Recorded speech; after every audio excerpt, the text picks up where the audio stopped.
Welcome to the Kumar Dev education. मैं अपने channel में आपका स्वागत करता हूँ। ये इसका पार्ट 9 वायुमंडल संगठन और संरचना।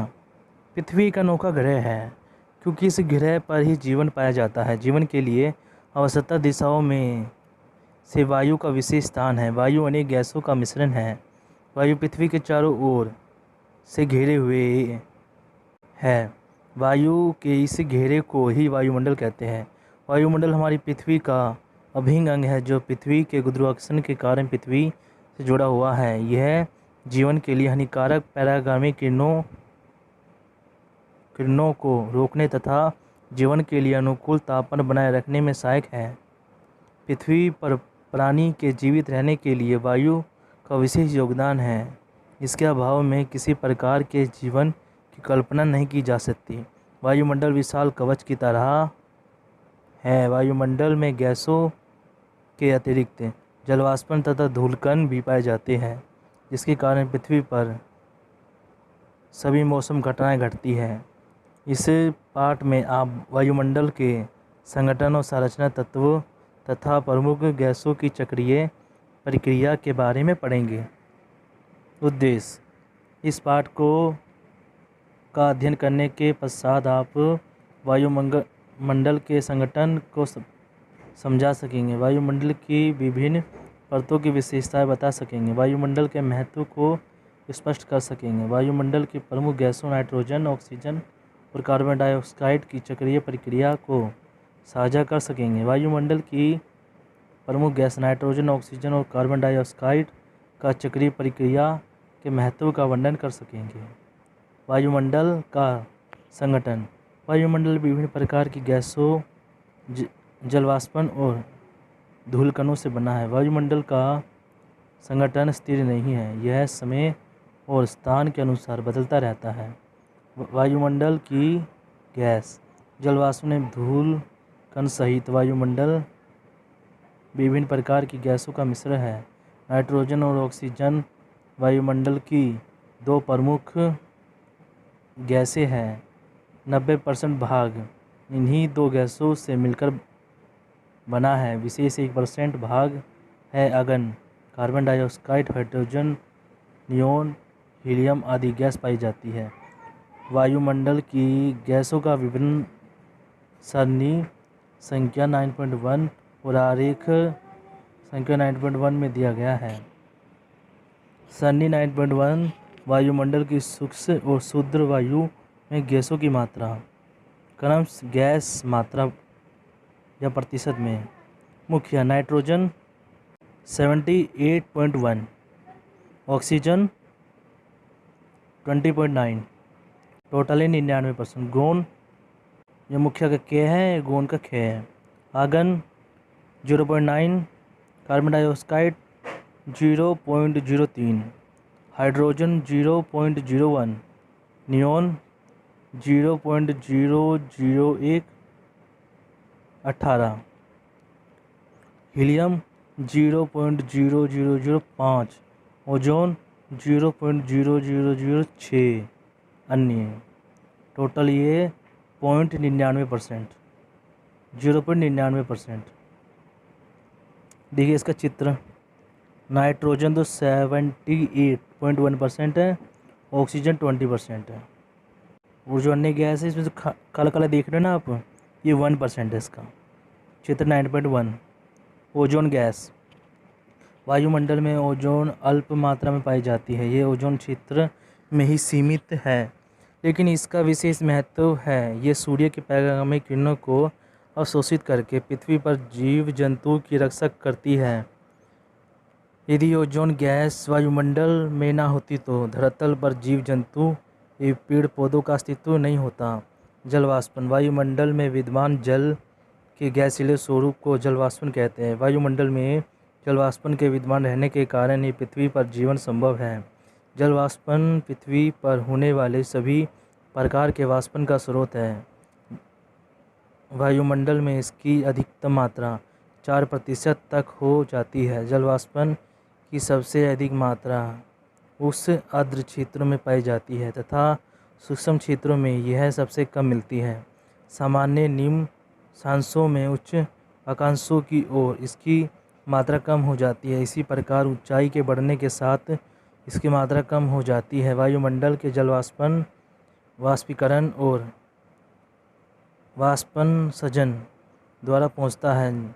वाष्पीकरण समुद्र, नदियों, तालाबों, झीलों और वाष्पोत्सर्जन पेड़ पौधों और जीव जंतु से होता है। धूल कण अधिकतर वायुमंडल के निचले स्तर में मिलता है। ये कण धूल, धुआं, समुद्री लावा, लवण आदि के रूप में पाए जाते हैं। धूल कणों का वायुमंडल में विशेष महत्वपूर्ण है। ये धूल कण जलवाष्पन में सघन में सहायता करते हैं। सघन के समय जलवाष्पन जल कणों के रूप में इन्हीं धूल कणों के चारों ओर संचित हो जाती है, जिससे बादल बनते हैं और वाष्पन संभव हो जाता है। वायुमंडल का महत्व ऑक्सीजन प्राणी जगत के लिए अति महत्वपूर्ण है। कार्बन डाइऑक्साइड गैस पेड़ पौधों के लिए अति उपयोगी है। वायुमंडल में विद्यमान धूलकण वाष्पन के लिए अनुकूल दशा पैदा करते हैं। वायुमंडल में जलवाष्पन की मात्रा घटती बढ़ती रहती है और प्रत्यक्ष रूप से पादप और जीव जगत को प्रभावित करती है। ओजोन सूर्य की हानिकारक परागामी किरणों से सभी प्रकार के जीवन की रक्षा करती है। वायुमंडल की संरचना। वायुमंडल का अभिन्न अंग ये पृथ्वी के चारों ओर से घेरे हुए समांतर या धरातल से लगभग 1600 किलोमीटर की ऊंचाई तक फैला है। वायुमंडल के कुल भार की मात्रा का 97% भाग लगभग 30 किलोमीटर की ऊंचाई तक सीमित है। तापमान और घनत्व की विभिन्नता के आधार पर वायुमंडल को निम्नलिखित 5 परतों में बांटा गया है। क्षोभमंडल, समतापमंडल, मध्यमंडल, आयनमंडल, वायुमंडल। इस चित्र के माध्यम से भी दिखा रखा है, देखिए वायुमंडल, आयनमंडल, रेडियो तरंगों का परिवर्तन, मध्यमंडल, समतापमंडल, क्षोभमंडल, देखिए उत्केशाय। देखिए दोस्तों चित्र 9.2 वायुमंडल की संरचना। क्षोभमंडल यह वायुमंडल की सबसे निचली परत है। इस परत की ऊंचाई विषुवत पर लगभग 18 किलोमीटर है। ध्रुव पर इसकी ऊंचाई केवल 8 किलोमीटर है। ऊंचाई की भिन्नता का मुख्य कारण विद्युत वृत्त पर तेज संवहनीय धाराओं का चलन है, जो धरातल की ऊष्मा को अधिक ऊंचाई तक ले जाती है। वायुमंडल की सबसे महत्वपूर्ण परत, क्योंकि इसी परत में सभी प्रकार के मौसमी परिवर्तन होते हैं। इन परिवर्तनों के कारण पृथ्वी पर जीव जगत की उत्पत्ति विकास होता है। इस भाग में वायु कभी शांत नहीं रहती, इसलिए इस मंडलों को परिवर्तन मंडल या क्षोभमंडल भी कहते हैं। इस मंडल की ऊंचाई बढ़ने के साथ साथ तापमान की कमी हो जाती है तथा प्रति 165 मीटर की ऊंचाई पर औसत 1 सेल्सियस तापमान घटता जाता है। इसे ही सामान्य तापहस दर कहा जाता है। क्षोभमंडल इसकी ऊपरी सीमा में लगे क्षेत्र में क्षोभ सीमा कहते हैं। ये एक संक्रमण क्षेत्र है जिससे क्षोभमंडल और समतापमंडल की मिलीजुली विशेषता पाई जाती है। समतापमंडल ये क्षोभमंडल की ऊपरी परत है। इसकी धरातल से ऊंचाई लगभग 5 किलोमीटर है। इसकी औसत मोटाई लगभग 40 किलोमीटर है। इस परत के निचले भाग में 20 किलोमीटर तक की ऊंचाई तक तापमान लगभग समान रहता है। इसके बाद ऊंचाई बढ़ने के साथ साथ तापमान धीरे धीरे बढ़ता जाता है। इस परत के ऊपरी भाग में ओजोन के होने के कारण ही तापमान बढ़ता है। इस मंडल में किसी प्रकार की मौसम की घटना नहीं घटती और यहाँ पर वायु क्षैतिज चलती है। इस कारण यह परत वायुयानों की उड़ानों के लिए आदर्श मानी जाती है। मध्यमंडल समतापमंडल के ऊपर वायुमंडल की तीसरी परत का विस्तार है। इसे मध्यमंडल कहते हैं। इस परत की ऊंचाई धरातल से 80 किलोमीटर तक है। इसकी मोटाई 30 किलोमीटर है। इस मंडल में तापमान पुनः कम होने लगता है।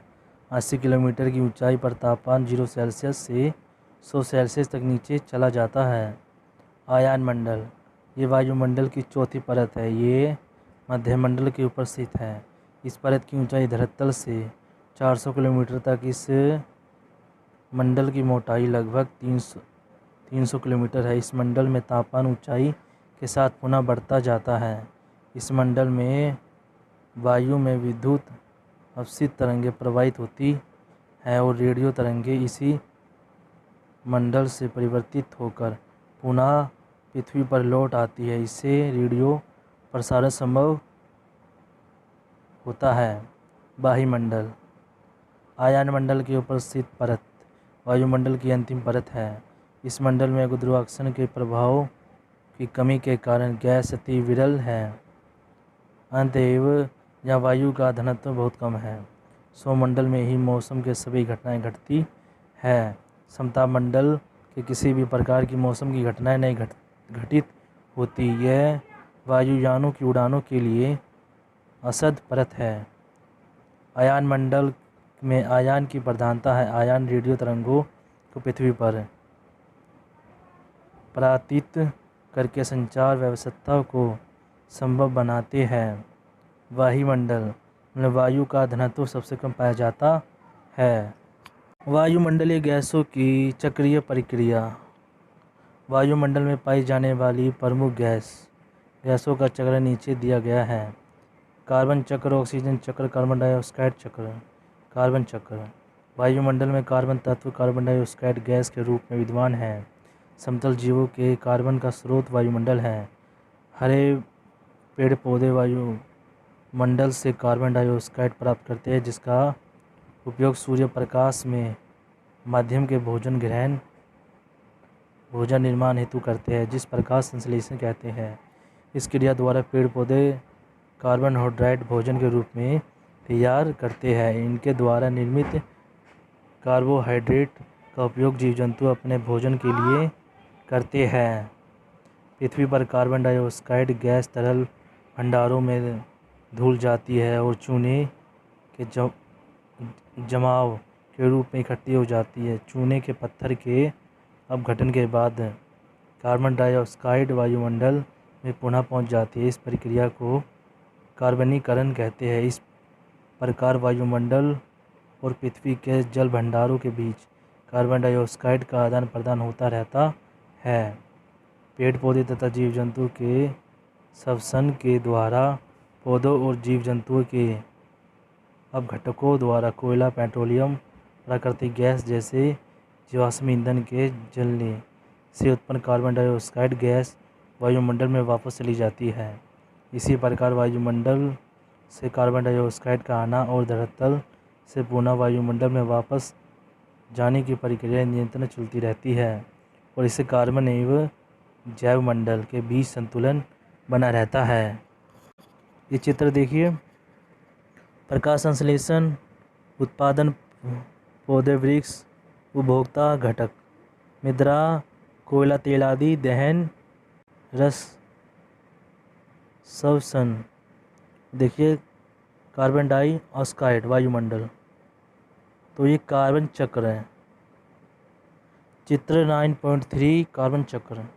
ऑक्सीजन चक्र, ऑक्सीजन गैस वायुमंडल में लगभग 11% है और समृद्ध जीव जंतु वायुमंडल में उपस्थित ऑक्सीजन का उपयोग श्वसन के लिए करते हैं। इसमें चित्र दे नहीं रखा। ईंधन के रूप में लकड़ी, कोयला, पेट्रोलियम गैस आदि के जलने के लिए ऑक्सीजन आवश्यक है और इसके जलने के बाद कार्बन डाइऑक्साइड गैस उत्पन्न होती है। वायुमंडल में ऑक्सीजन का मुख्य स्रोत पेड़ पौधे, जितने अधिक पेड़ पौधे होंगे उतनी ही अधिक ऑक्सीजन मिलेगी। हरे पेड़ पौधे में प्रकाश संश्लेषण के द्वारा उत्पादन ऑक्सीजन वायुमंडल में वापस चली जाती है। इस प्रकार ऑक्सीजन चक्र की क्रिया चलती रहती है। नाइट्रोजन चक्र, नाइट्रोजन प्रत्येक जीवन का एक आवश्यक तत्व है। वायुमंडल में 78% नाइट्रोजन गैस पाई जाती है। नाइट्रोजन का प्रमुख स्रोत मृदा में उपस्थित नाइट्रेट होते हैं। वायुमंडल से नाइट्रोजन वायुमंडलीय तथा औद्योगिक प्रक्रिया द्वारा जैव घटकों में प्रवेश करती है। पौधे में इससे ये नाइट्रोजन यौगिक खाद्य श्रृंखला आहार द्वारा जंतुओं में स्थानांतरित हो जाते हैं। वायुमंडल की नाइट्रोजन गैस को नाइट्रोजन के यौगिक के परिवर्तन करने की प्रक्रिया को नाइट्रोजन स्थिरीकरण कहते हैं। पेड़ पौधों के सूखने और जीव जंतु के मरने पर जीवाणुओं द्वारा अपघटन होता है। इससे नाइट्रोजन गैस बढ़ती है जो फिर से वायुमंडल में वापस चली जाती है। इस तरह नाइट्रोजन गैस की चक्रीय प्रक्रिया पूरी होती है। ये देखिए, थोड़ा इसको बड़ा कर लेते हैं। नाइट्रोजन गैस वायुमंडल चैन पूल जीवों द्वारा नाइट्रोजन स्थिरीकरण प्रकाश स्थिरीकरण मृदा में नाइट्रेट का सचयन पूल महासागरों में प्रक्षालन। इसमें देखिए आप अपघटक मृदा जीवाणु शैवाल मृत्यु पश्चात विषम पोषित प्राणियों के स्थानांतरण सुपोषित पौधे द्वारा ग्रहण किए जाते हैं। चित्र 9.5 कार्बन चक्र नाइट्रोजन चक्र। कार्बन का मुख्य स्रोत वायुमंडल में पाई जाने वाली कार्बन डाइऑक्साइड गैस है। वायुमंडल में ऑक्सीजन का मुख्य स्रोत पेड़ पौधे हैं। ऑक्सीजन का प्रयोग सांस लेने और ईंधन जलाने में होता है। नाइट्रोजन पृथ्वी जीवन के लिए अति आवश्यक है। पौधों में नाइट्रोजन का मुख्य स्रोत मृदा में उपस्थित नाइट्रेट होते हैं। आपने क्या सीखा? वायुमंडल विभिन्न प्रकार की गैसों से बना है। ये गैसें वायुमंडल के पृथ्वी के चारों ओर से घिरे हुए हैं। दो प्रमुख गैस नाइट्रोजन और ऑक्सीजन मिलकर वायुमंडल के 90% भाग पर पाई जाती है। वायुमंडल की संरचना भूमंडल, समतापमंडल, मध्यमंडल, आयनमंडल और बहिर्मंडल से मिलकर हुई है। सौरमंडल में सभी प्रकार की मौसम संबंधी घटनाएं घटित होती है, जबकि संतापमंडल वायुयानों की उड़ानों के लिए आदर्श माना जाता है। आयनमंडल में रेडियो तरंगें परिवर्तित होकर पृथ्वी पर वापस आती है। इसके द्वारा रेडियो प्रसारण संभव होता है। वायुमंडल में कार्बन तत्व कार्बन डाइऑक्साइड गैस के रूप में विद्यमान है। कार्बन का मुख्य स्रोत पेट्रोलियम, लकड़ी, कोयला और गैसें हैं। वायुमंडल में ऑक्सीजन का मुख्य स्रोत पेड़ पौधे हैं। श्वसन और ईंधन के जलने हेतु ऑक्सीजन की अति महत्वपूर्ण है। पौधे के नाइट्रोजन का मुख्य स्रोत मृदा में उपस्थित नाइट्रेट है। पेड़ पौधों और जीव जंतुओं के अपघटन से नाइट्रोजन गैस बनती है और पुनः वायुमंडल में वापस चली जाती है। दोस्तों, ये चैप्टर खत्म हुआ। वीडियो अच्छी लगी वीडियो को लाइक करें, चैनल सब्सक्राइब करें। थैंक यू दोस्तों।